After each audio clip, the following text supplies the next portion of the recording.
This evening, Junior Public Infrastructure Minister says her ministry has a budget and she intends to spend it. WISMAR Post Office gets recommissioned. Police pursue motorcyclist who fled scene of accident. In the region, one GUAIDO tells Sky News what he wants from Britain and the EU. And internationally, Philippines church bombing. Religious leaders show solidarity.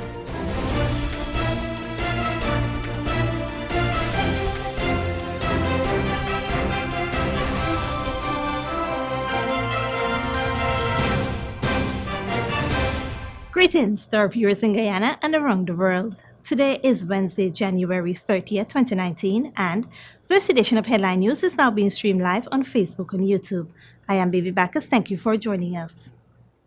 In this report, Esther Sobers tells us that the police are currently in pursuit of a motorcyclist who allegedly ran from the scenes of a fatal accident.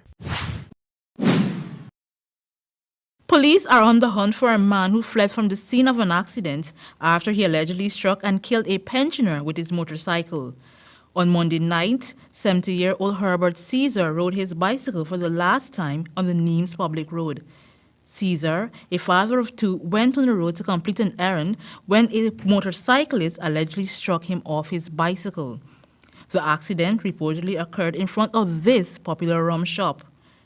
One man who was at the scene recounted what he witnessed. When I come out here now, I see a man lie down here, right here, at this spot. The bicycle was there, a car was, bicycle where the car the parking.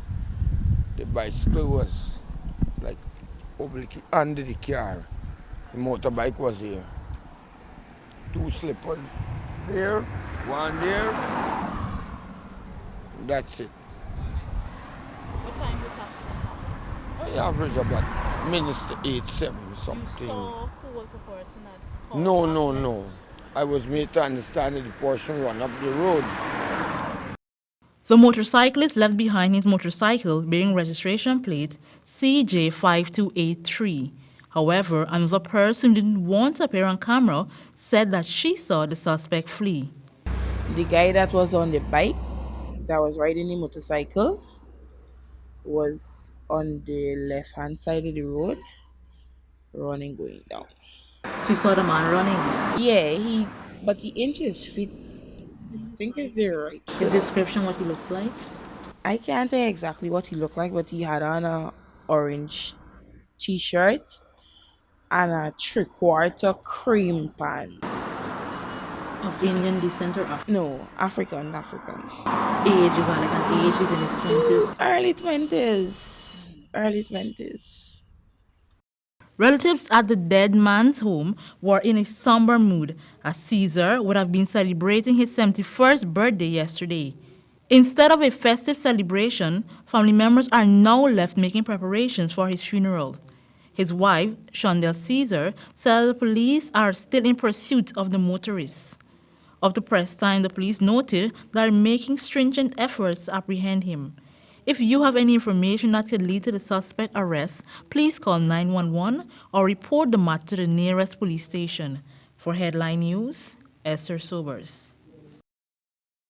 Thanks, Esther. In an update to a story we covered yesterday, the woman who was beaten and stabbed by her estranged lover in Eccles is in critical but stable condition. According to reports, she is able to talk but is still unable to move. However, the suspect, Kevin Smith, also known as Trini, is still being sought by the police. If you have any information that could lead to his arrest, please call the police on 911 or contact your nearest police station. We now take a look at news from London.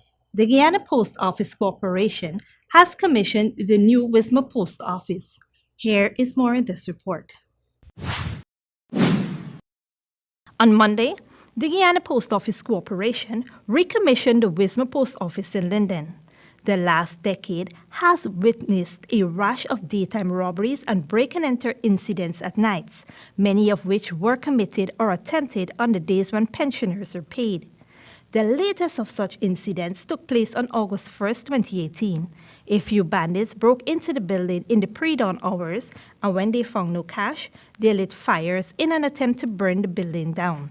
This incident severely affected pensioners in the community who have always depended on the post office to pay their well-earned money on time. The WISMAR post office is now habitable and operations have been restored. The GPOC expressed heartfelt thank you to all agencies that worked with them to make this opening a reality. The mining town of Linden and the community at large is currently mourning the death of CEO of NISL and former CEO of Lynn Mine Secretariat, Horace James. James lost his battle to cancer early yesterday morning at the Linden Hospital Complex. He was 68 years old. As is customary in the bauxite mining community, the horn was sounded for several minutes to signal the passing of a former bauxite employee. James served Linden in the capacity of project engineer and senior engineer of Lynn Mine, regional chairman of Region Number 10, chairman of Linden Electricity Company Incorporated, director of Linden Technical Institute, and CEO of Lynn Mine Secretariat for 16 years, and a father figure and friend to many in the community of Linden. On behalf of the Headline News team, we would like to extend our condolences to the family of Mr. James. Don't go away. Coming up after the break, Junior Public Infrastructure Minister says her ministry has a budget and she intends to spend it. But first, here are today's foreign currency exchange rates.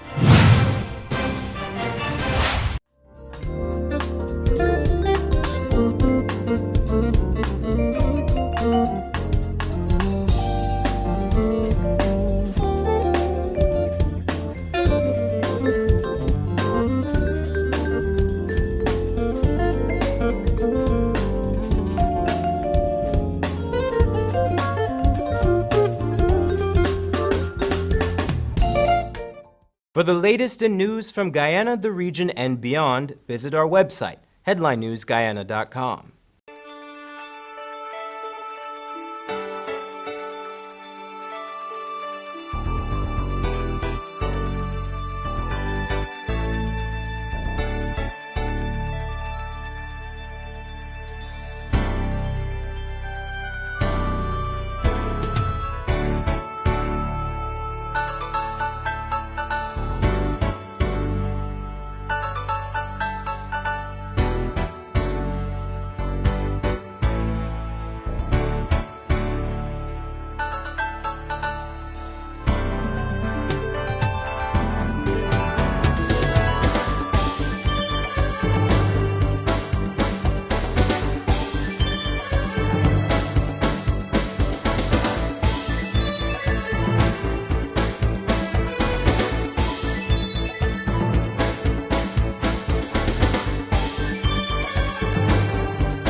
Place is really hot. What's wrong with your AC? It's not working. Well, we wouldn't be able to continue this meeting anymore because this place is extremely hot. Wait, please don't go. Here's a company you can call to get your AC fixed. Action Cool. Honey, what's for dinner? I had a hard day. I'm sorry you had a hard day, but guess what, babes? I didn't cook today because the stove is not working. Having trouble at home or at the office? Then call the professionals at Action Cool. Our fully trained technical team have the skills and experience in repairs of all air-conditioned units, refrigerators, gas stoves, washing machines, and a whole lot more. For further information, visit us at 86 Hill and Princess Street, Mandela Avenue, Georgetown, or call us on telephone number 225-7867. Need a ride around town and beyond? Look no further than Oasis Ride Taxi Service. With affordable prices and some of the best drivers in the business, we've been delivering prompt and reliable service to Guyana for over 16 years. We also offer tours, chauffeur service, and even car rentals. You can call us at 231-5554 or 225-5496. For deals, specials, and more information, find our page on Facebook. Oasis Ride Taxi Service. Let's go.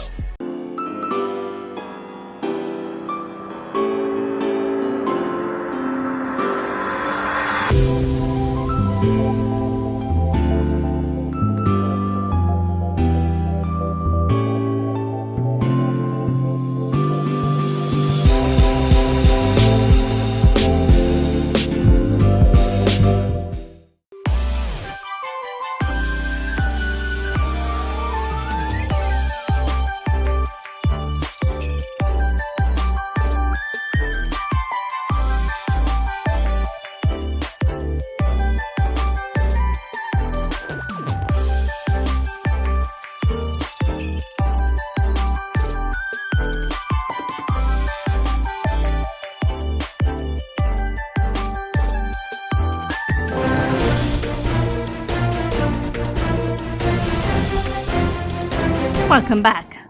On Tuesday, Minister of Social Cohesion Dr. George Norton accepted a $3 million check from the Republic Bank of Guyana Limited for Mastermani 2019. The monies handed over will go directly towards the hosting of the Panorama Steel Band competition. Over the years, Republic Bank has been a key partner in the resuscitation of steel pan music, investing approximately $30 million in the development and maintenance of steel pan music in Guyana.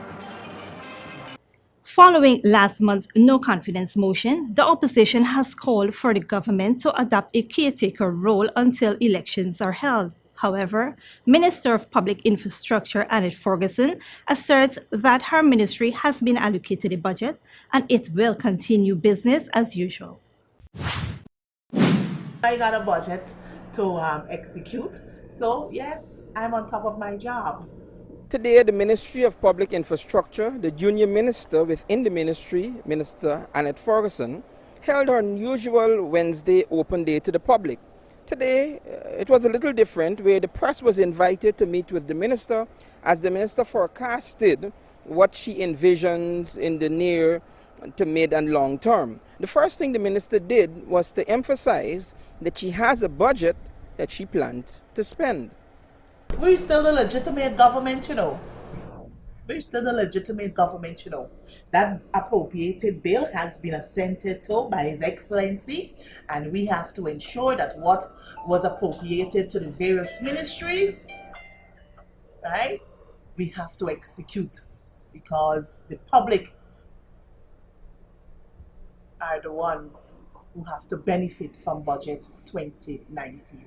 What are some of your major challenges that you have in your department? Well, to be honest with you, procurement is one of the major challenges, because, it will take you about 3 weeks in which to have your projects advertised. Then when they come back, you have another probably month in which those tenders are now evaluated, and then perhaps within a month and a half, then these projects are being executed. Minister also touched on the need for human resources, and she says that the ministry, but not only her ministry, is experiencing some challenges in this regard. Human resource is another impediment that would, cause some challenges in ensuring that our projects move on a timely manner. It is not only for the Ministry of Public Infrastructure, but across the public sector, we do have a problem where human resource capacity is concerned. So I asked the minister if she can expound on some of the planned works that they have planned within her ministry for the short term and the long term, and the minister took some time to identify some of those planned works. I guess you'll have heard us touting the idea of linking the East Bank with the East Coast corridor, right? So currently, as it stands, like any project you want to roll out there's certain conditions that you must meet prior. Where are you with that? So we would have had the feasibility studies were done. Is it completed?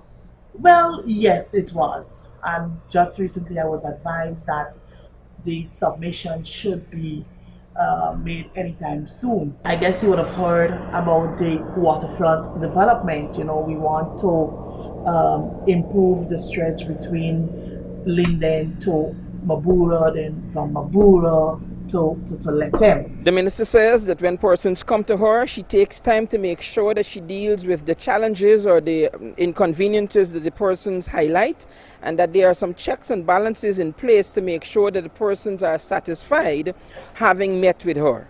When they come before me, or just before they come before me, I would read what, the purpose of the visit is all about. By all right, you're free to return to me and let me know exactly whether your matter was attended to.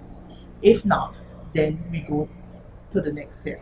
So, to be honest with you, no, I haven't I've never done a post-evaluation assessment. But I know for a fact, by me giving them that assurance that your matter will be addressed, I know they leave pleased. Evaluate the performance of your government. Yes, I know that they have been, through a few glitches here and there, but it's all in the process. But we're working to ensure that whatever budget 2019 has to offer, you, the people, gain to benefit. Well, there you have it. The minister seemed quite on top of what she's doing. Of course, she began with the same theme that she ended with, which is that she has a budget, that the budget was approved, that this is not a caretaker government, and that this government will spend the monies that the budget has allowed and allotted to them, and they will not behave as though there is any kind of restraint onto them managing the country as they have been elected to do. Back to you, Bibi. Thanks, Wendell. And in other infrastructure news, the Ministry of Public Infrastructure is currently alerting residents of Essequibo that the piles from the Leg 1 Stelling low ramp has broken on Monday, January 28, 2019, causing the ramp to be inaccessible to passengers. A team of Transport and Harbor Department engineers have been dispatched to the location to assess the damages. According to the ministry, the materials are currently being sourced and repairs are expected to be completed within 7 days. Leg 1 residents and passengers alike are advised to use the high ramp as operations for the Stelling will be maintained. The Ministry of Public Infrastructure regrets any inconvenience caused. Don't go away. After the break, one Guaido tells Sky what he wants from Britain and the EU. And Philippines church bombing. Religious leaders show solidarity. But before that, here is this week's press retraction schedule.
Place is really hot. What's wrong with your AC? It's not working. Well, we wouldn't be able to continue this meeting anymore because this place is extremely hot. Wait, please don't go. Here's a company you can call to get your AC fixed. Action Cool. Honey, what's for dinner? I had a hard day. I'm sorry you had a hard day, but guess what, babes? I didn't cook today because the stove is not working. Having trouble at home or at the office? Then call the professionals at Action Cool. Our fully trained technical team have the skills and experience in repairs of all air-conditioned units, refrigerators, gas stoves, washing machines, and a whole lot more. For further information, visit us at 86 Hill and Princess Street, Mandela Avenue, Georgetown, or call us on telephone number 225-7867. Need a ride around town and beyond? Look no further than Oasis Ride Taxi Service. With affordable prices and some of the best drivers in the business, we've been delivering prompt and reliable service to Guyana for over 16 years. We also offer tours, chauffeur service, and even car rentals. You can call us at 231-5554 or 225-5496. For deals, specials, and more information, find our page on Facebook. Oasis Ride Taxi Service. Let's go.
Welcome back. Now we take a look at news from the region. In an exclusive interview with Sky News, Juan Guaido says he wants Venezuela to have a healthy relationship with the whole world as he looks to rebuild the country after years of economic mismanagement.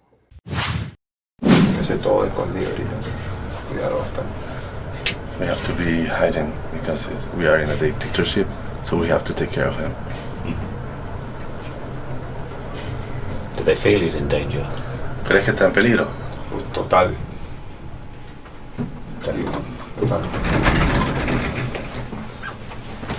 A secret location and a first interview with British television from Juan Guaido. He may be called interim president, but he is basically on the run from the security services here. Despite the swirl of accusations and denial from both sides, he dismissed a meeting with Nicolas Maduro as a waste of time. He says he believes that Maduro would do anything to keep in power. There's no doubt about it. That's almost a guarantee from a regime with so many social and political and economic demands. When they don't have ways to solve these problems, they use violence. They've killed 40 young people, and that hurts a lot. 700 people detained. But that will not stop the social and political pressure, and we can enforce the majority we have as a parliament and as the president in charge of Venezuela. The opposition is organising more protests against Maduro. They usually turn violent. We witnessed it on the streets of Caracas. Guaido says the violence will only come from the government side, but he expects it. The protests that have taken place often end violently. More are due. Do you expect them to be violent as well? The world has seen this, that we are doing this peacefully. Why are they doing this? Because they want to instill fear in the people.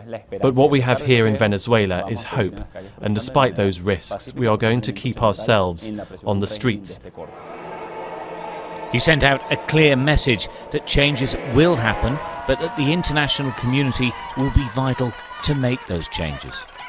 Before then, it's all about pressure. In the short term, we have to keep the people on the streets. We'll keep the demonstrations going. We will continue to get support from the world, not only Europe. For example, the ultimatum given to Maduro. The 35-year-old has galvanised the opposition here, and his regular public appearances have kept the momentum. But it does come at a personal risk. You are obviously in a lot of danger. This is a regime that has a history of dealing with people, often violently, or at least in prison. How do you feel about that, and do you fear for your family as well? There have been threats on my life, and they're not recent. My generation in Venezuela grew up in dictatorship, and we've had to deal with losing friends to protest, see them imprisoned or see them being tortured. That's the reality. What we fear is this carries on. Guaido's external support is certainly growing, but it's the internal support and the support of the military that he really needs. And that is yet to translate into actuality. Stuart Ramsey, Sky News, Caracas. And in international news, at least 2 people have been killed and 4 others injured in a grenade attack on a mosque in southern Philippines' Miniado region. That attack follows a bombing at a cathedral on the southern Philippine islands of Yolo. President Rodrigo Duterte had ordered all-out war against those responsible. But despite the violence, Muslim and Christian leaders say they remain united. Al Jazeera has more. Roadside bombings, abductions, and people displaced from their homes. It's all part of daily life in Jolo. It is one of the poorest provinces in the Philippines and has long been held back by fighting between government forces and various armed groups. Bray Reyes says growing up in his hometown always meant living in fear. But as a Christian in Jolo, where the majority of the population is Muslim, he always kept his faith until now. His parents, Romy and Leah, were killed when 2 bombs exploded at the cathedral where they had gone to pray. A place of worship, now a scene of death and destruction. We strongly believe that whatever religion you're in, especially if you're living in Holo, people living in Holo knows what kind of bond and friendship we have between Christians, Muslims, or even indigenous people. We don't discriminate regardless of religion. Despite ISIL's claim of responsibility, the government says the local armed group Abu Sayyaf was behind the bombings. That's really saddening. They keep inserting that narrative. Why the cathedral? When ever since, we have never been divided as Christians and Muslims. It is shocking what I saw. It was the strongest bomb we've ever seen. The Philippine military says the attacks are designed to cause deep splits between the different religions. In 1997, a bishop was shot right here in front of the cathedral. He was assassinated by gunmen. Back then, communities promised never to let this happen again. Well, what happened last Sunday is proof that communities failed to protect the cathedral and that the vicious cycle of violence continues here. After the cleanup and the funerals from bombings like this, there is an expectation that life can slowly return to normal. But here in Jolo, the most militarized place in the Philippines, it's a case of a short period of relative calm. A respite from the violence until the next conflict, until the next attack. Jamela Alindogan, Al Jazeera, Jolo, Sulu, Southern Philippines. Here's the 3-day weather forecast.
And that's Channel 2 Headline News for this Wednesday evening. As we take our leave, we invite you to find Channel 2 Headline News on Facebook, YouTube, and our website, headlinenewsguyana.com. You can also tune in tomorrow morning at 6:30 for a rebroadcast and Thursday evening at 7 for more news. For now, I'm Bibi Baka signing off from your newscasting. Thank you for staying tuned and do have a blessed evening.